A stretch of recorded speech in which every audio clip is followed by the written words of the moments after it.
সম্মানিত দর্শক এবং শ্রোতাবৃন্দ, আমি যশোরী বাংলাদেশি সেবা পার্টির পক্ষ থেকে আপনাদের সকলকে জানাই আসসালামু আলাইকুম রহমতুল্লাহ। আল কোরআনের আলোকে আমাদের এই নতুন বাংলাদেশের এবং পুরাতন বাংলাদেশের অতীত, বর্তমান এবং ভবিষ্যৎ নিয়ে কিছু আয়াত এবং কিছু কথা আপনাদের সামনে তুলে ধরব।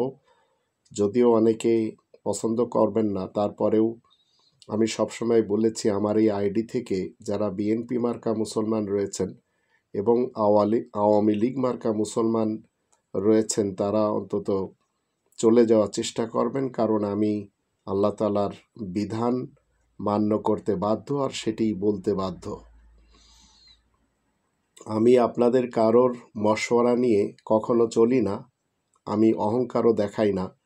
আর আপনারা আমাকে গালি দেন, আপনারা আমাকে কটু কথা বলেন, তাতেও আমি বিচলিত হই না, কারণ আমি মালিক ইয়াউমিদ্দিন বিশ্বাস করি।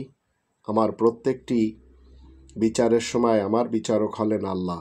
আপনাদেরকে সেটি আমি জানি না, তবে আমি রব্বানি প্ল্যানের বাহিরে যাই না। তো আল কোরআনের আলোকে এদেশের বর্তমান এবং ভবিষ্যৎ সেটি আমাদের জানতে হবে। ৮ নম্বর সূরা আল আনফালের ১৯ নম্বর আয়াতে আল্লাহ বলছেন, ইন তাস্তাফতিহু ফাকাদ জাআকুমুল ফাত ওয়া ইন তানতাহু ফাহুয়া খায়রুল লাকুম ওয়া ইন তাউদু নাউদ ওয়ালান তুগনি আনকুম ফিআতুকুম শাইআন ওয়ালাউ কাসুরাত ওয়া আন্নাল্লাহা মাআল মুমিনিন। তোমরা যদি বিজয় লাভ করতে চাও তাহলে দেখবে তোমাদের কাছে বিজয় এসে গেছে। আসলে তোমরা যদি নিজেদের অপকর্মগুলোকে বাদ দাও তাতে তোমাদেরই মঙ্গল হবে, কিন্তু তোমরা যদি আবার নাফরমানি করতে লেগে যাও তাহলে আমিও তোমাদেরকে আমার শাস্তি দিব। তোমাদের জনশক্তি যত বেশি হোক না কেন তাতে তোমাদের কোনো উপকার হবে না, আল্লাহ তো মুমিনদের সাথেই থাকেন, এ কথা সত্য সুনিশ্চিত। এই আয়াত যখন 1947 আমরা পড়ি তখনও আল্লাহ তাআলা আমাদেরকে একটি দেশ দিয়েছিলেন, যদিও সেই দেশের প্রথম গাদ্দার ছিল মোহাম্মদ আলী জিন্নাহ এবং তার সহযোগী যারা। দেশটি অর্জন হয়েছিল, সবাই জানে পাকিস্তান কা মতলব কিয়া লা ইলাহা ইল্লাল্লাহ। 1947 পাকিস্তান হাসিলের আসল উদ্দেশ্য ছিল সেখানে আল্লাহ ছাড়া আর কারোর হুকুম চলবে না, কিন্তু সেখানে চলেছিল 23টি বছর ধরে আব্রাহাম লিঙ্কনের গণতন্ত্র। আবার পশ্চিম পাকিস্তানে চলত রাজতন্ত্র, যা আরবরা আমাদেরকে দেখিয়ে চলেছে। আবার কিছু মোল্লাদের তন্ত্রও চলত, আবার কিছু লেনিনবাদ তারা সমাজতন্ত্র চালাতো, কিন্তু রব্বানি সিস্টেমের ধারে কাছেও তারা যায়নি। তারপরে কি হলো 1971-এ 8 নম্বর সূরা আল আনফালের 25 নম্বর আয়াত মতে আল্লাহ বলছেন, ওয়াত্তাকু ফিতনাতাল্লা তুসিবান্নাল্লাযীনা যালামু মিনকুম খাসসা ওয়া আলামু আন্নাল্লাহা শাদীদুল ইকাব। তোমরা সবাই সেই ফিতনা ফাসাদকে ভয় করো যা শুধু তোমাদের মধ্যে যারা অত্যাচারী কেবল তাদেরকে ক্লিষ্ট করবে না। তোমরা জেনে রাখো আল্লাহ বড়ই কঠোর শাস্তি দানকারী। 1971-এ লক্ষ লক্ষ মানুষকে জান দিতে হয়েছে, আর সবাই মনে করেছিল যে আমরা একটি ফুলকে বাঁচাতে যে যুদ্ধ করছি। কোনো দিন এই আয়াতকে কোনো সত্যিকার অর্থে আলেম উলামারা যারা কোরআনের জ্ঞানী তারা রাখেনি, কারণ সবাই ভীত ছিল। তবে তারপরে হয়ে গেল সেই ইন্দিরা গান্ধীর চক্রান্তে বাংলাদেশ নামক ভূখণ্ড, আর 53টি বছর ইন্দিরা গান্ধী এবং ভারতের গোয়েন্দা সংস্থা রয়ের পরিকল্পনায় দেশটি তাদের পেটে ঢুকে দেওয়া হয়েছিল। এবার আমরা যারা রব্বানি প্ল্যানকে বিশ্বাস করি আমাদের অবস্থা 8 নম্বর সূরা আল আনফালের 26 নম্বর আয়াত মতে আল্লাহ তাআলা সুসংবাদের পর সুসংবাদ দিতেই থাকলেন। ওয়াযকুরু ইযা আনতুম কলিলুম মুস্তাদআফুনা ফিল আরদ তাখাফুন আন ইয়াতাখাত্তাফাকুমুন নাসু ফাআওয়াকুম ওয়া আইয়াদাকুম বিনাসরিহি ওয়া রাযাকাকুম মিনাত তাইয়্যিবাতি লাআল্লাকুম তাশকুরুন। তোমরা স্মরণ করে দেখো, তোমরা সংখ্যায় অনেক কম ছিলে আর দুনিয়ার বুকে দুর্বল বলেই গণ্য হতে। আর তোমরা আশঙ্কা করতে হয়তো লোকজন তোমাদেরকে নিশ্চিহ্ন করে দেবে। তখন আল্লাহ তোমাদেরকে আশ্রয় দিয়েছেন, আল্লাহ নিজে সাহায্য দিয়ে শক্তিশালী করেছেন আর পবিত্র জিনিস রুজি হিসেবে দান করেছেন যেন তোমরা কৃতজ্ঞ হতে পারো। তো আল্লাহ তাআলা আমাদেরকে 5 অগস্ট 2024 সাল নতুন বাংলাদেশ উপহার দিলেন, আর 2025 সালে দিলেন আওয়ামী লীগ মুক্ত বাংলাদেশ। ইনশাআল্লাহ 2026 সালে বিএনপি মুক্ত বাংলাদেশও দিবেন, যদি আমরা আল্লাহ তাআলার শুকরিয়া আদায় করে কৃতজ্ঞতা প্রকাশ করে জীবন কাটাতে পারি, অন্যথায় আবার পুনরাবৃত্তি হবে। অতীতের ইতিহাস 3 নম্বর সূরা আলে ইমরানের 137 আয়াত থেকে আমরা জানব। আল্লাহ বলছেন, কদ খলাত মিন ক্বাবলিকুম সুনানুন ফাসিরু ফিল আরদ ফানজুরু কাইফা কানা আকিবাতুল মুকাজ্জিবিন। নিশ্চয় তোমাদের আগে অনেক রীতিনীতি মতবাদ বিলীন হয়েছে, রীতিনীতির মতবাদ বিলীন হয়ে গেছে। তোমরা দুনিয়ার বুকে ভ্রমণ করে দেখো মিথ্যাবাদীদের পরিণতি কেমন দাঁড়িয়েছে। আল্লাহ তাআলার শান্তির পৃথিবীর বড় একটা অংশ আমার দেখার সুযোগ হয়েছে, আর এই আয়াতের উপর আমল হওয়ারও এবং আমল করারও সুযোগ আল্লাহ দিয়েছেন। আমাদের দেশের অবস্থা আমরা সবাই জানি। জিয়া বাঁচেনি, মুজিবও বাঁচেনি, কারণ তাদেরকে বাঁচতে দেওয়া হয়নি। এরশাদও চলে গেছে, দুমুখ নীতিতে বিশ্বাসী। আবার জামাতের অবস্থা আমরা সবাই জানি। এই মুহূর্তে আপনারা যদি ডক্টর শফিকুর রহমানের ব্যবসা বাণিজ্য দেখেন, তাহলে দেখতে পাবেন যত বড় বড় ক্রিমিনাল তাদের সাথে তার ব্যবসা বাণিজ্য। আর তার আয়ের উৎস যদি আপনারা একটু খুঁজে দেখেন, তাহলে বুঝতে পারবেন যাদের সাথে তার সম্পর্ক তারা সব বড় বড় দুর্নীতিবাজ। আর এই লোকটি এখন সাদা দাড়ি রেখে যেভাবে ছোট ছোট বাচ্চাদের মুখে চুমা নেয়, তাতে বোঝা যায় একজন মানসিক রোগী।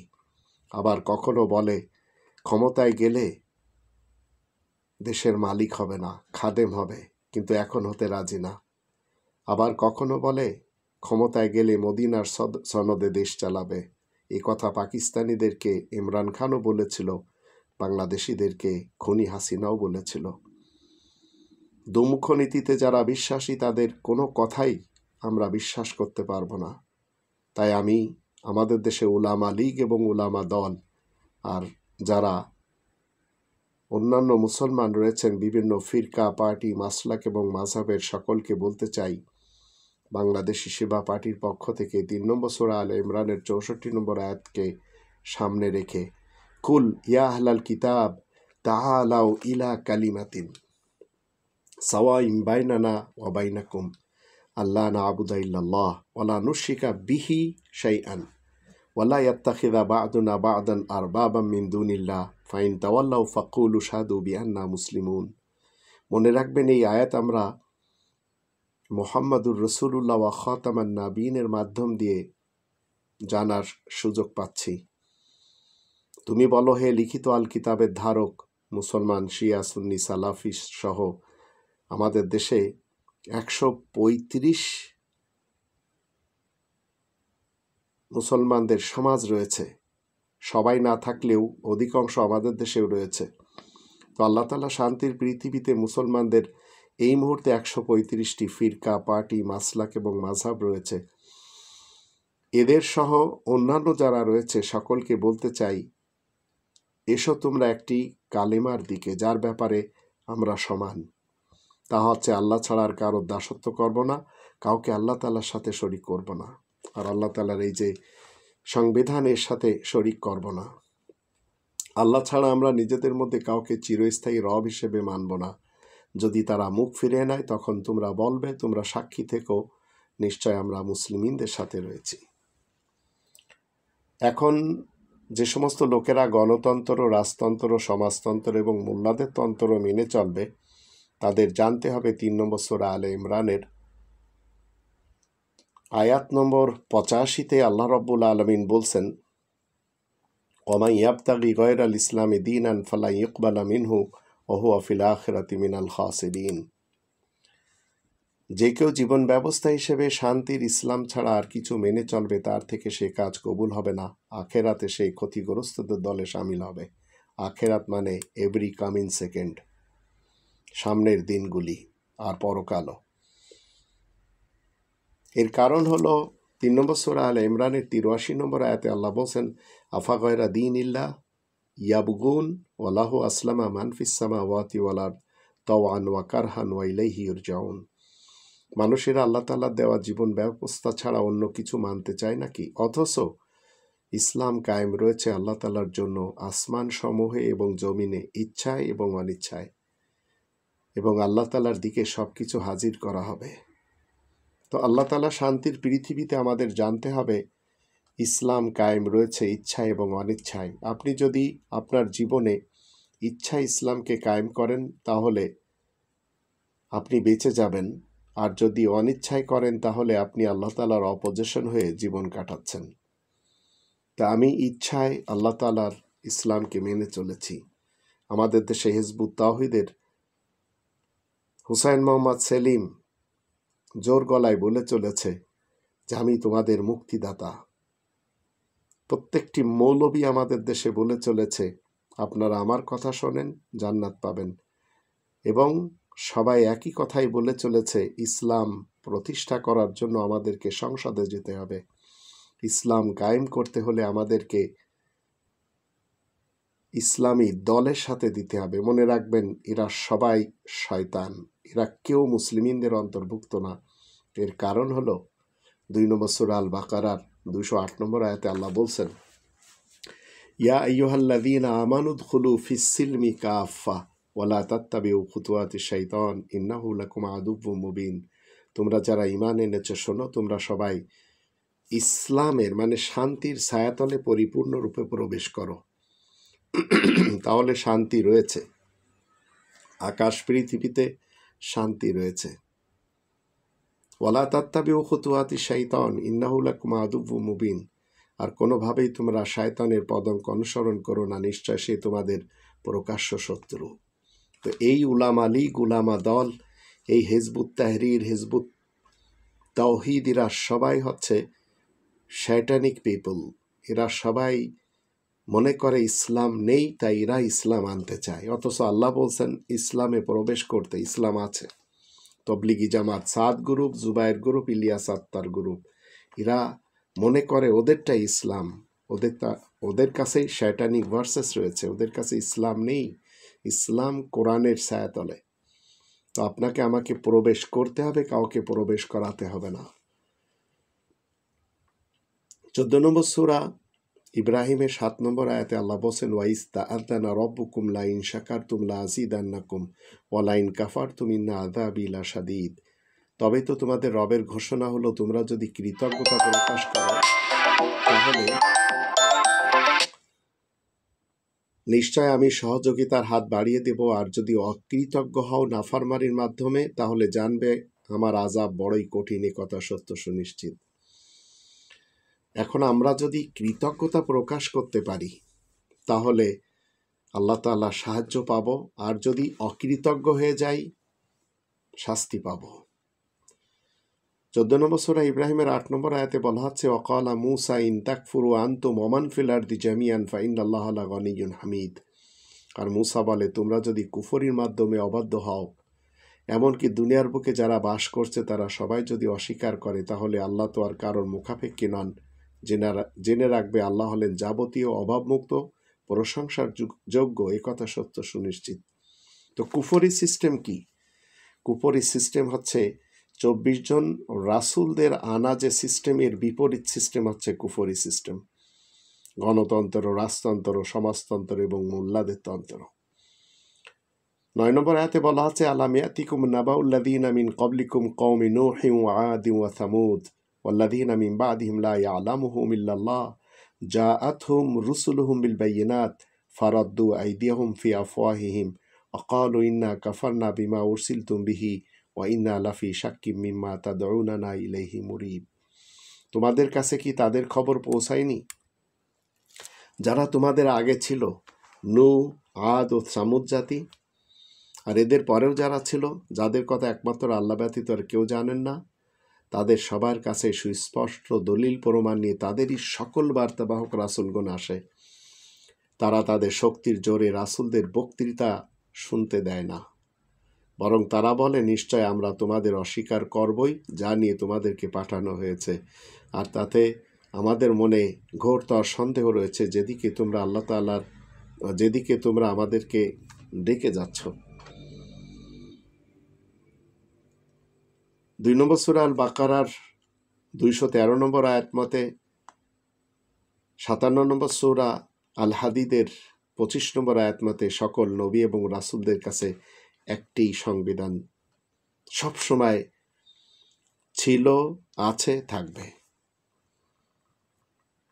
10 নম্বর আয়াতে বলা আছে, ক্বালাত রুসুলুহুম আফিল্লাহি শাক্কুন ফাতিরিস সামাওয়াতি ওয়াল আরদ ইয়াদউকুম লিয়াগফিরা লাকুম মিন যুনুবিকুম ওয়া ইউআখিরাকুম ইলা আজালিম মুসাম্মা ক্বালু ইন আনতুম ইল্লা বাশারুম মিথলুনা তুরিদুনা আন তাসুদ্দুনা আম্মা কানা ইয়াবুদু আবাউনা ফাতুনা বিসুলতানিম মুবিন। তাদের বার্তাবাহক রাসূলগণ বলে, আল্লাহ সম্পর্কে কোনো সন্দেহ আছে কি?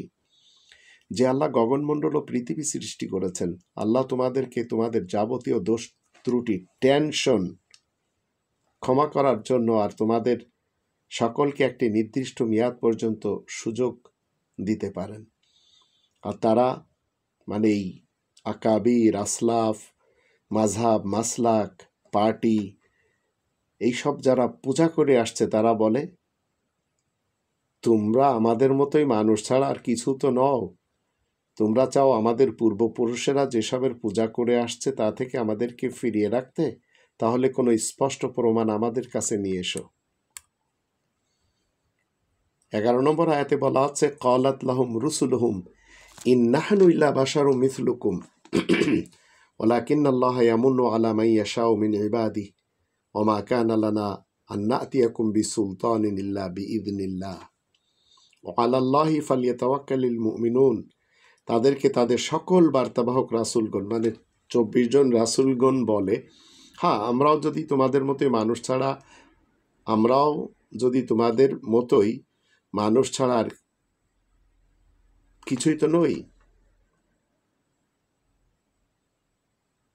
কিন্তু নিজ বান্দাদের মধ্য হতে উপযুক্তদেরকে আল্লাহ পুরস্কার দান করেন, তবে আল্লাহ তাআলার অনুমতি ছাড়া তোমাদের জন্য অন্য কোনো বিশ্বাসযোগ্য দলিল প্রমাণ নিয়ে আসব তেমন ক্ষমতা আমাদের নেই।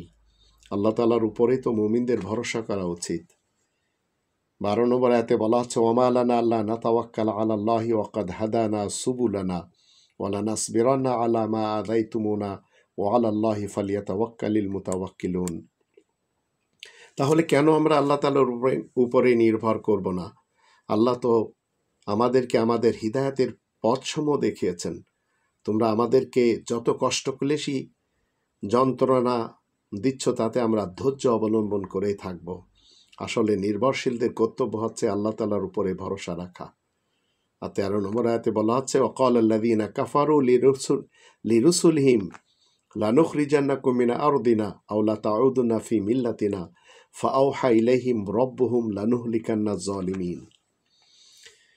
যারা তাদের সকল বার্তাবাহক রাসূলগণকে অমান্য করে তারা বলে, আমাদের দেশ থেকে তোমাদেরকে অবশ্যই বের করে দেব, না হয় তোমরা আমাদের ধর্মকর্মে ফিরে আসবে।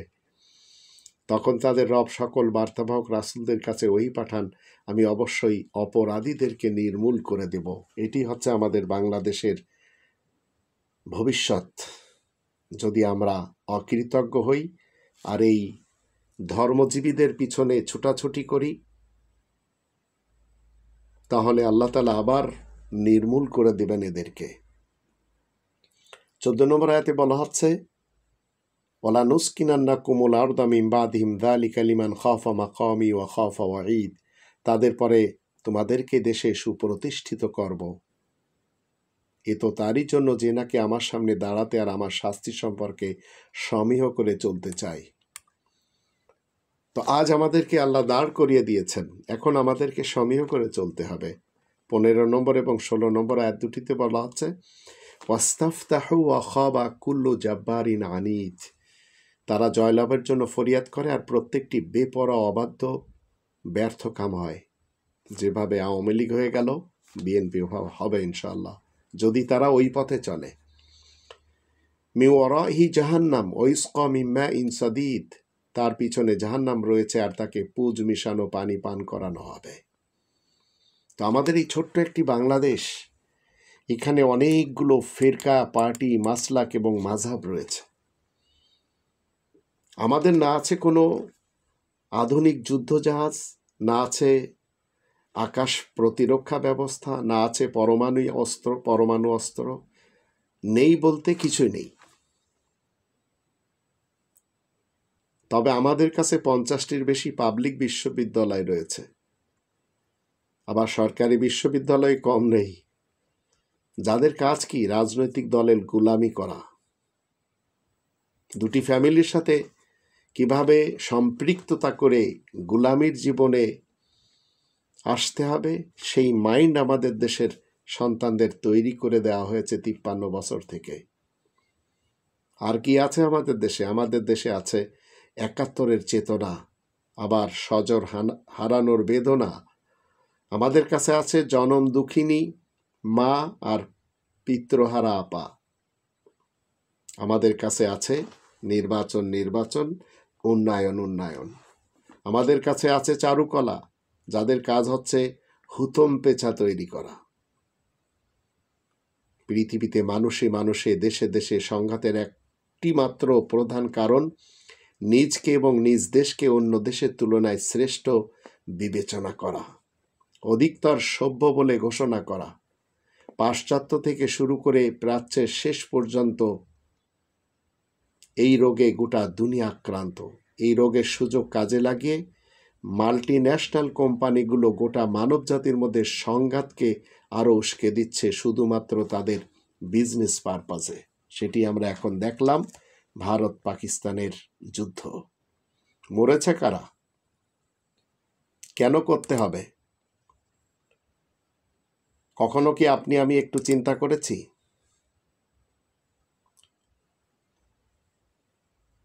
কেন এই অন্তর্বর্তীকালীন সরকার আওয়ামী লীগকে নিষিদ্ধ করতে এতটা গড়িমসি এবং অনীহা দেখালো? কারণ এদের কাছে রয়েছে শতাব্দীর শ্রেষ্ঠ মীর জাফর খ্যাত আসিফ নজরুল।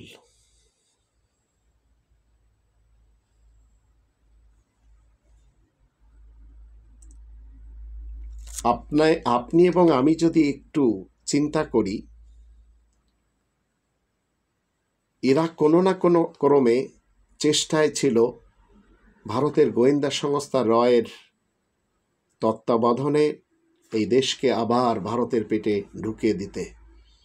এর জন্য কঠিন ইস্পাত হয়ে দাঁড়িয়েছে আমাদের সেনা প্রধান জেনারেল ওয়াকারুজ্জামান স্যার এবং ডক্টর মোহাম্মদ ইউনূস স্যার। আর জনগণের পক্ষ থেকে হাসনাত আবদুল্লাহ। যুক্তরাষ্ট্র এবং বিস্ফোরা যাদের পক্ষে অস্ত্র এবং সামরিক পরামর্শ দিয়ে সাহায্য করবে, তাদের পরিণতি হবে লজ্জাজনক এবং পরাজয়। ডক্টর মোহাম্মদ ইউনূস স্যারকে আমি জানিয়ে রাখতে চাই, কয়েক ডজন অস্ত্র চুক্তি এবং আকস্মিক পরাজয়ের মধ্য দিয়ে তাদেরকে থেমে যেতে হবে,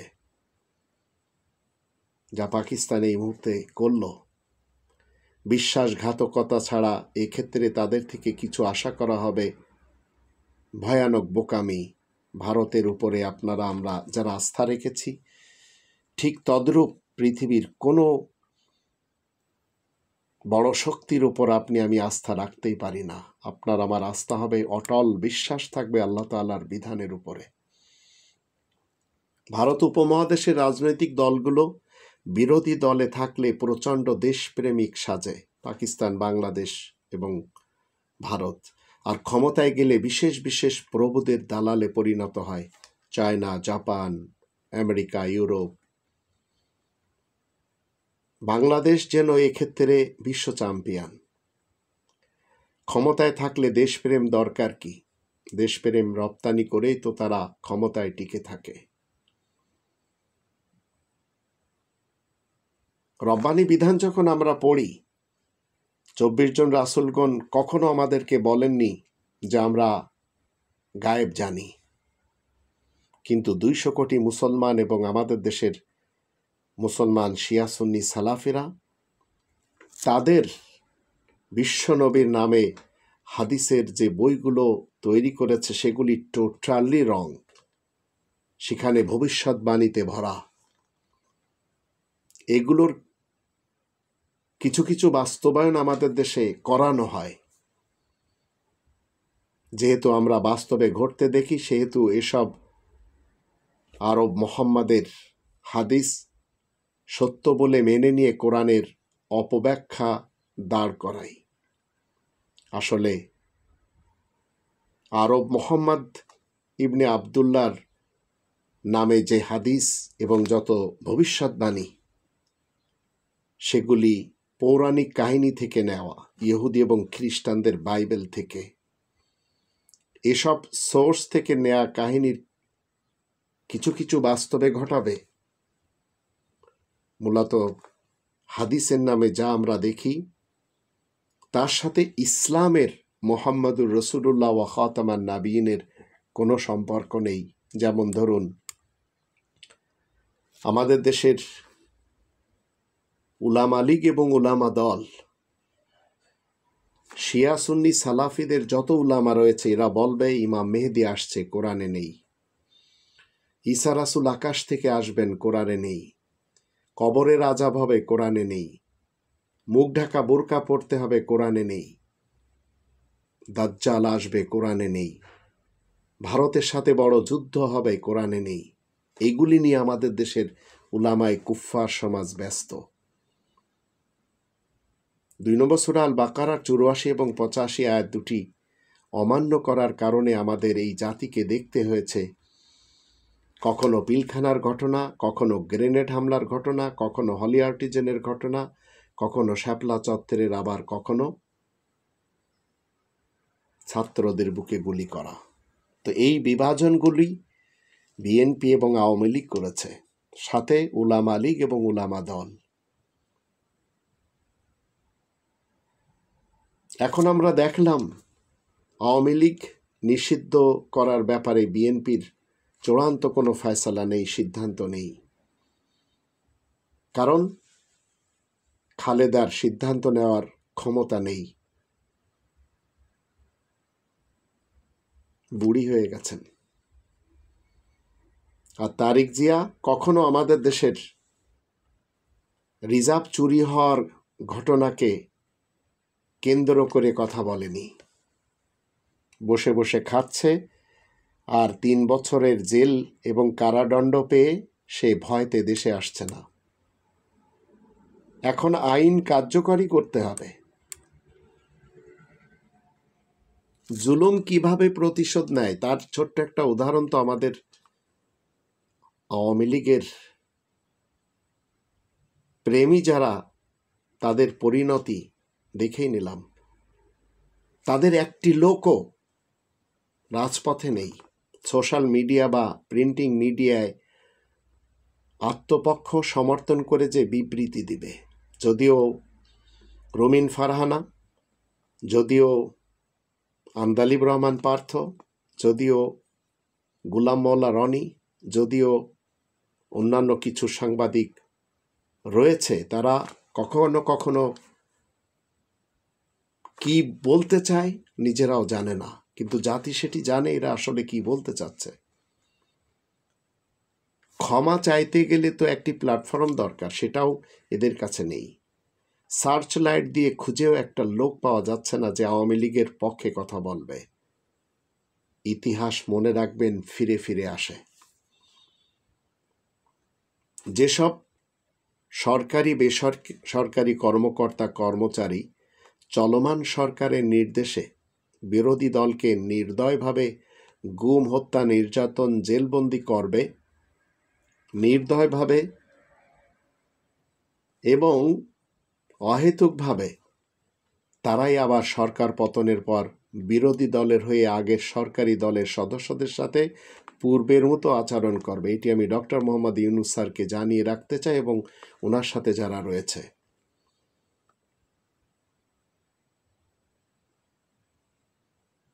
গণতান্ত্রিক ব্যবস্থায় এটি হচ্ছে আউটকাম, রব্বানি সিস্টেমে নেই।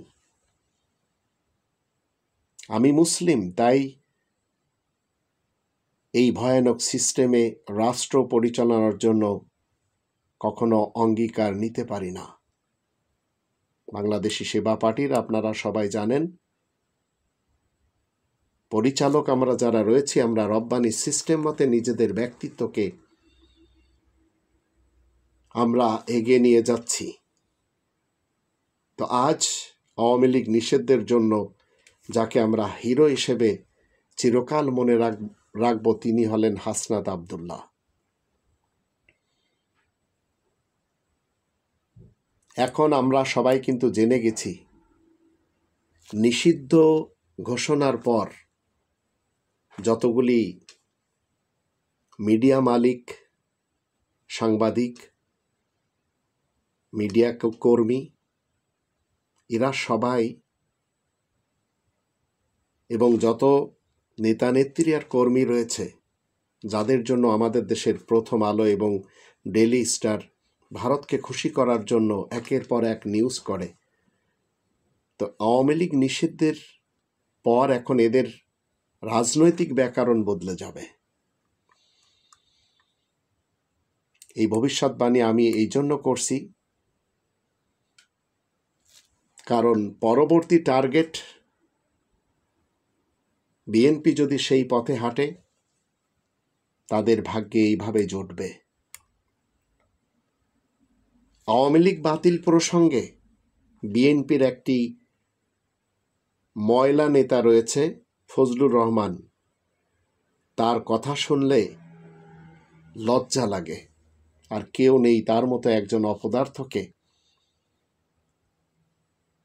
জবাব দিবে। এর কারণ হচ্ছে ডক্টর মোহাম্মদ ইউনূস স্যার বলেছেন, প্রাণ খুলে আপনারা সমালোচনা করুন। তো এর অর্থ এই নয় যে আপনি যাচ্ছে তাই বলবেন।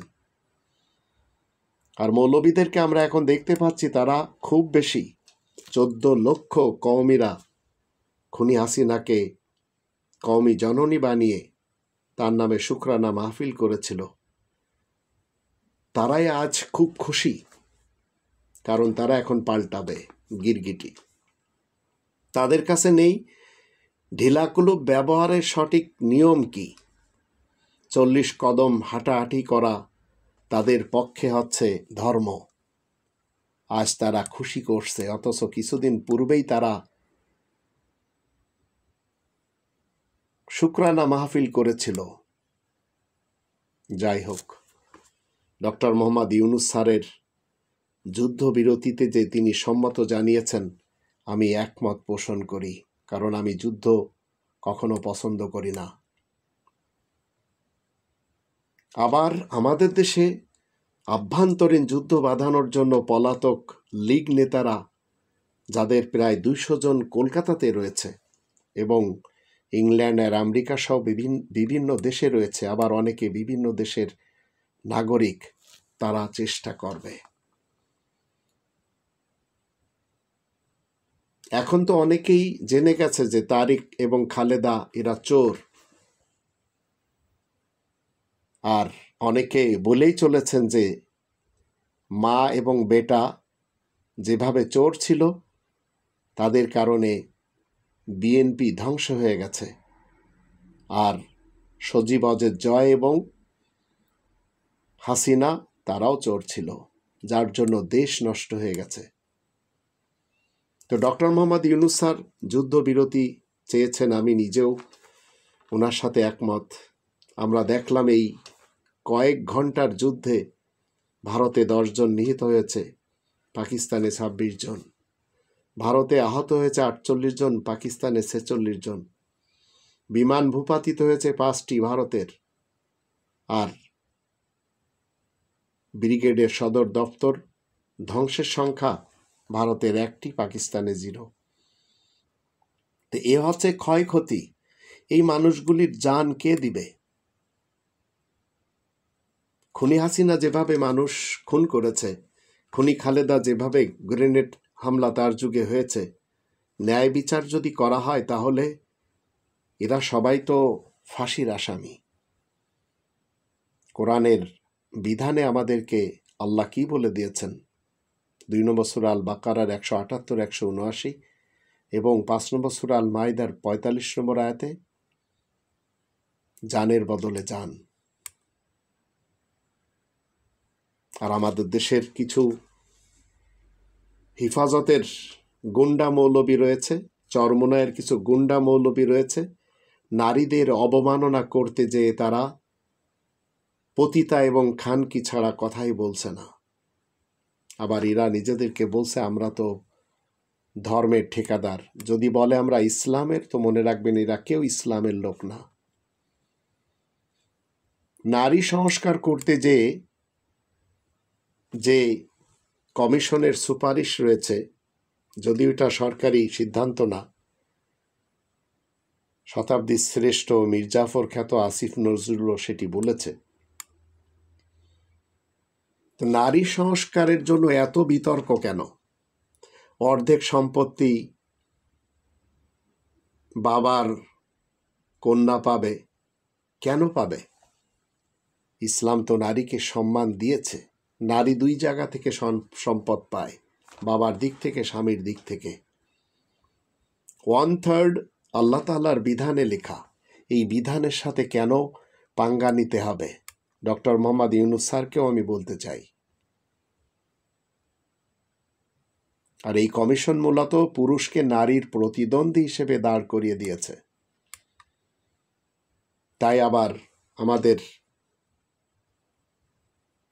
ডাক্তার শামীমা তাসনিম কি বলেছেন, যে ছাত্রীরা টিউশনির বদলে সেই পেশা বেছে নিবে যেটাকে পতিতালয়ের ব্যবসার কথা বারবার এই মৌলবী সমাজ বলে চলেছে।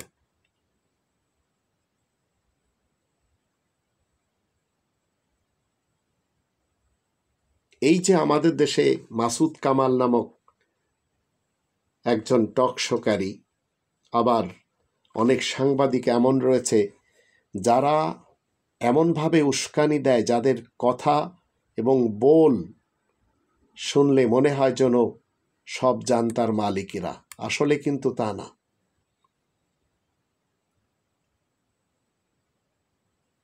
আমাদের দেশের মৌলবী সমাজ দাড়ি এক মুষ্টি রাখবে না তার বেশি রাখবে, তাই নিয়ে সুন্নি এবং শিয়া আর সালাফিদের মাঝে বিভিন্ন মতদ্বন্দ্ব দেখতে পাই। এরা ঢেলাকুলুপ বানানোর জন্য মাদ্রাসা খুলেছে, পাসা মারার জন্য মাদ্রাসা খুলে বসে আছে। কেউ নৌকা মার্কা টুপি পরে ফরিদুদ্দিন মাসুদের মতো, আবার কেউ আশরাফ আলী থানভীর শিখানো 5 কলি টুপি পরে, চরমোনার শিখানো টুপি নিয়ে এদের আজ পর্যন্ত একমত নেই।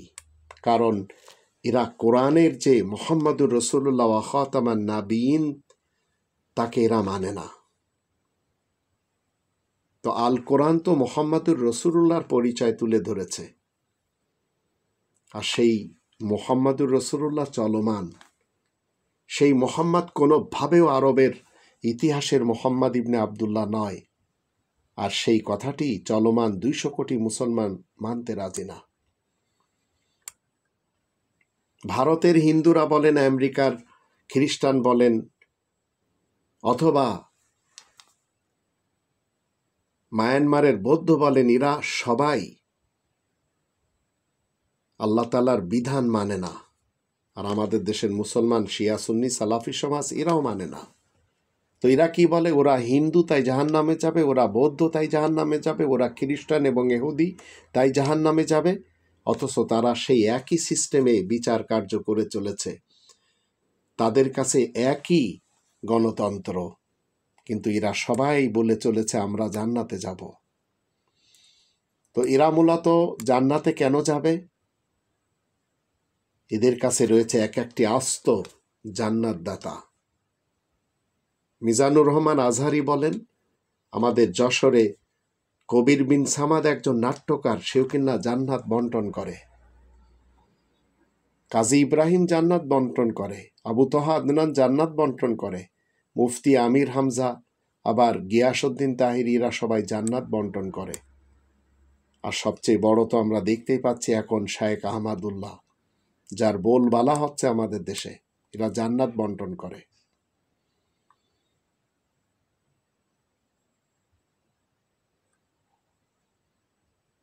ফজলুর রহমান বাপ ডেকে ডক্টর ইউনূস ইলেকশন দিবে, এই যে উদ্ধত এই আচরণ শোনার পরে একটা মানুষ কিভাবে বিএনপি করে? মির্জা ফখরুল যে কিনা কলকাতার হারবাল খেয়ে বলছে যে ভারত আমাদের বন্ধু রাষ্ট্র, এরপরেও কিভাবে আপনারা বিএনপি করেন? অপরাধ জগতের সাথে আপনাদের সকলকে বলবো হাঁটবেন না, কারণ এই বিএনপি আজ তত্ত্বাবধায়ক সরকারকে প্রশ্নবিদ্ধ করেছে। ডক্টর মোহাম্মদ ইউনূস স্যারকে বলবো, আপনার চারিপাশে যারা রয়েছে তাদেরকে অন্তত একটু মশওয়ারা দিন। যাকে তাকে আপনি যেখানে ইচ্ছা সেখানে বসাবেন না। আপনাকে দেশের অতীত জানতে হবে, দেশের ভবিষ্যৎ কোথায় যাবে সেটিও আপনার নলেজে থাকতে হবে। তাই বর্তমান যারা আপনার চারিপাশে এসে যাকে তাকে যেখানে সেখানে বসাতে হবে, সেটি করা ঠিক হবে না। যদিও আপনার কথার চেয়ে কাজের পরিমাণ বেশি আমরা দেখতে পাচ্ছি, যার ফলে সাফল্য আমাদের কাছে এসে ধরায় দিচ্ছে। তো আমি বাংলাদেশি সেবা পার্টির পক্ষ থেকে বলবো, কোরআনের উপরে যারা হাত উঠাচ্ছে তাদের দিকে একটু দৃষ্টি দিন। ইতিহাস কিন্তু সাক্ষী, বেশিরভাগ রাজনৈতিক নেতার পতন হয়েছে নিঃস্বার্থ কর্মীদের মূল্যায়ন না দেওয়া এবং সৎ কর্মীদের দূরে সরিয়ে দালাল চামচাদের গুরুত্ব সবচেয়ে বেশি দেখানো এবং গুরুত্ব দেওয়া। তো আপনি কখনো এদেরকে গুরুত্ব দিবেন না, এদের অনেকেই সুবিধাবাদী। আর এই সুবিধাবাদীরা পরিস্থিতি বুঝে আন্দোলনে অংশগ্রহণ করে, আর পরবর্তীতে বিজয়ের পর কি করে, পুরো ক্রেডিট দাবি করে। যেটি আমরা বিএনপির এক অংশকে দেখেছি, তারা বলছে মাস্টার মাইন্ড তারিক জিয়া, একটা অশিক্ষিত গণ্ডমূর্খ, তাকে এরা প্রধানমন্ত্রী বানাতে চায়, তার কোনো যোগ্যতা নেই, যেমন সজীব অজের জয়ের কোনো যোগ্যতা নেই। প্রত্যেকটি মানুষের মেন্টালিটি আলাদা। কারো কাছে আপনি খুব খারাপ হতে পারেন, আবার কারো কাছে আপনি খুব চমৎকার মানুষ হতে পারেন। তো এর জন্য যার যার দৃষ্টিভঙ্গি হচ্ছে মূল। তো আমাকে অনেকেই পাগলও বলেন, বলতেও পারেন, কোনো সমস্যা নেই। 5 আগস্টের পরে সবচেয়ে বড় গাদ্দার এই শতাব্দীর শ্রেষ্ঠ মীর জাফর খ্যাত আসিফ নজরুল 5 আগস্টের বিপ্লবীদের সাথে সবচেয়ে বড় গাদ্দারি করেছে এই লোকটি। আমাদের দেশে যাদেরকে অবৈধভাবে গ্রেফতার করা হয়েছিল তাদের জামিনের ব্যবস্থা এখনো করতে পারেনি। মিথ্যা মামলা যাদের উপর হয়েছে তাদেরকে এখনো ছেড়ে দিতে পারেনি। অসংখ্য আওয়ামী লীগ যারা করত তাদের এই আওয়ামী লীগারদেরকে সেফ এক্সিট দিয়েছে এই আসিফ নজরুল।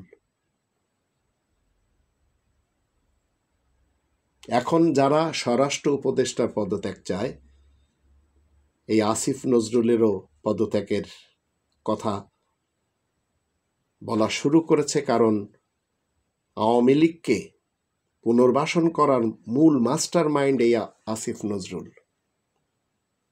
এখন বিপ্লবীদের চিন্তা করতে হবে,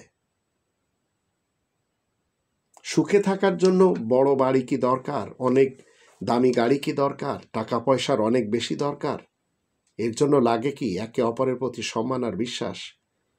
সাংবাদিক ইলিয়াসের কথা মতে আসিফ নজরুলের কাছে রয়েছে 1000 কোটি টাকা।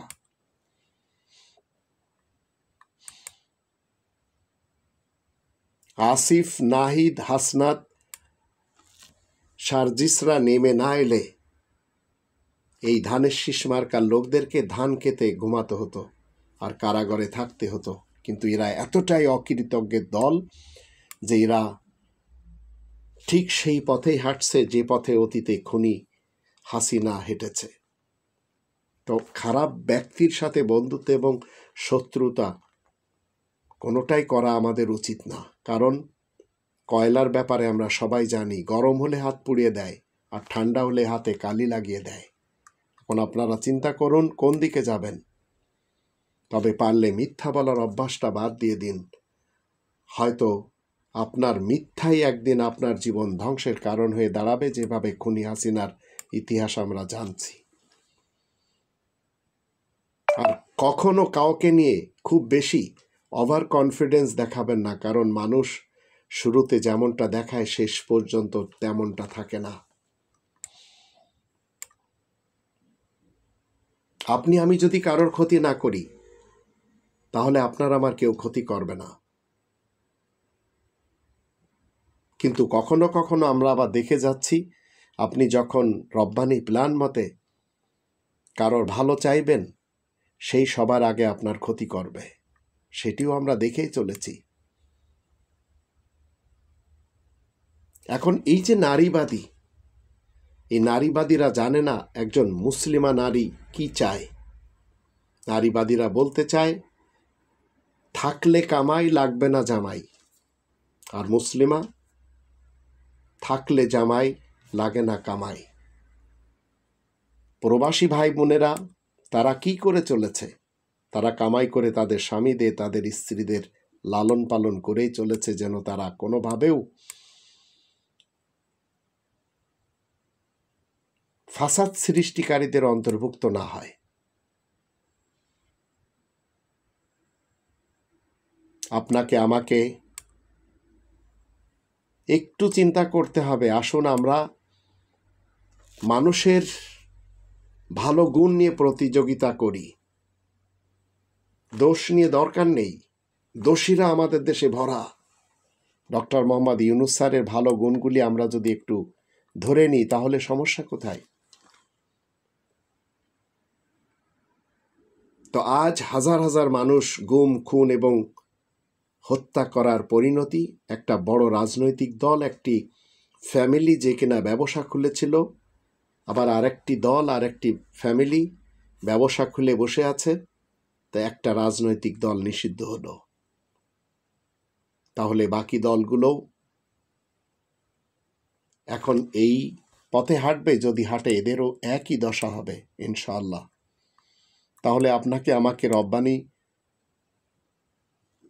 বিধান মেনে জীবন কাটাতে সমস্যা কোথায়?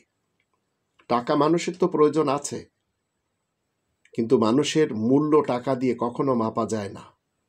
বাংলাদেশি সেবা পার্টি ৮ নম্বর সূরা আল আনফালের প্রথম আয়াতের দৃষ্টিতে দেশের রাজস্ব ভাণ্ডার থেকে, দেশের খনিজ সম্পদ থেকে জনগণকে দাঁড় করাবে। ও আসলিহু যাতা বাইনিকুম। আর এটি আমরা দেখেছি, আগের যুগে জমিদারের ছেলেরা রাজনীতি করে তারা নিজেরা নিঃস্ব হয়ে যেত।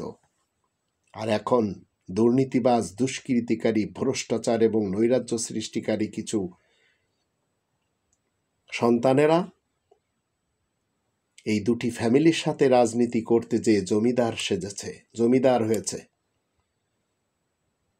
আমি দেশের ছাত্র ছাত্রী সকলকে বলতে চাই, আপনারা আসিফ নজরুলের মতো আর কারো ফাঁদে পা দিবেন না। সবাই এখন ইনশাল্লাহ আমরা এগিয়ে যাব।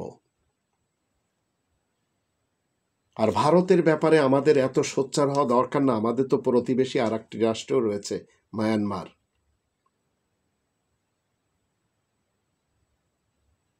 আমরা কি করে চলেছি, কি বলে চলেছি, কি শুনলাম আমরা? আমাদেরকে শেখানো হয়েছে ভারত আমাদের বন্ধু রাষ্ট্র, ভারতের সাথে আমাদের স্বামী স্ত্রীর সম্পর্ক, ভারতকে যা দিয়েছি সারা জীবন মনে রাখবে। তো আজ আমাদের সত্য শেখার ব্যাপারে কোনো ধরনের লজ্জা করলে চলবে না, এবং সত্য বলার ব্যাপারে কোনো মিথ্যাকে জানার চেষ্টা আমাদের করা দরকার নেই। সত্য বলার জন্য আমরা রব্বানি প্ল্যানকে সামনে রেখে জীবন কাটাবো। ইনশাআল্লাহ আমাদের অগ্রগতি রয়েছে। আল্লাহ আমাদের সবারই সহায় হন।